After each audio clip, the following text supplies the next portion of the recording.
రంగారెడ్డి జిల్లా Kadthal toll gate వద్ద LB Nagar తెరాస నేత రామ్మోహన్ గౌడ్ కుమారుడు అతడి స్నేహితులు వీరంగం సృష్టించారు. సిబ్బందితో ఘర్షణకు దిగి ఉద్యోగిపై కత్తితో దాడికి తెగబడ్డారు.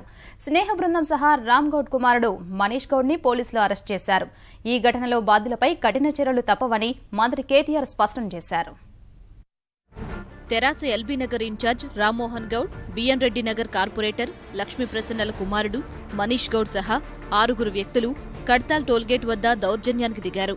నిబంధనలు పాటించాలని అడిగినందుకు సిబ్బందిని అసభ్య పదజాలంతో దూషించారు. ఎంత చెప్పినా వినకుండా ఏకంగా మారణాయుధంతో దాడి చేశారు. టోల్గేట్ నుంచి వెళ్లే క్రమంలో రుసుం చెల్లించమని అడిగినందుకు నానా బీభత్సాన్ని సృష్టించారు.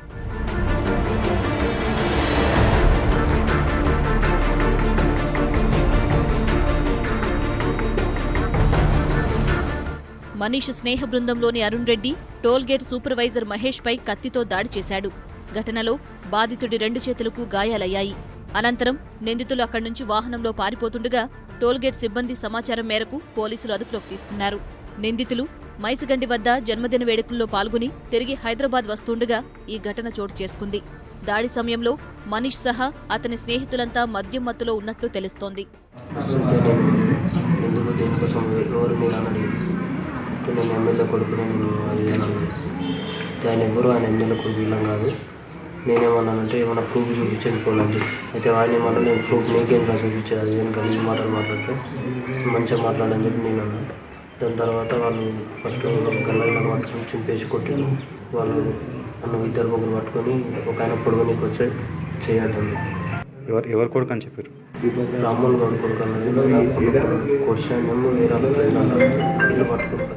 6 నిందితులపై ఐపీసీ సెక్షన్ 307 కింద కేసు నమోదు చేశారు. కత్తితో దాడి చేసిన అరుణ్ A1 గా, మనీష్ గౌడ్ ను A4 గా గుర్తించారు. టోల్ సిబ్బంది మనకి ఫోన్ ద్వారా సమాచారం ఇవ్వడం జరిగింది. ఈ విధంగా జరిగింది, పలానా బండి నంబర్ ఇలా బయలుదేరిందని చెప్పేసరికి ఇమ్మీడియట్గా నేను నా సిబ్బందితోటి ఆ రోడ్ మీద వచ్చేసి ఆ వెహికల్ని పట్టుకోవడం జరిగింది. ఆ వెహికల్లో ఉన్న 6 వ్యక్తులను కూడా అదుపులోకి తీసుకోవడం జరిగింది. ఆ తర్వాత బాధితుడు మాదారం మహేష్ వచ్చి ఫిర్యాదు చేసినాడు. ఐపీసీ 307 సెక్షన్ ప్రకారం కేసు నమోదు చేసుకున్నాము. కడ్తాల్ దాడి ఘటనను తీవ్రంగా పరిగణిస్తున్నట్లు మంత్రి కేటీఆర్ స్పష్టం చేశారు. దాడి గురించి తెలియగానే ట్విట్టర్లో స్పందించిన కేటీఆర్ బాధ్యులపై చట్ట ప్రకారం చర్యలుంటాయని ప్రకటించారు.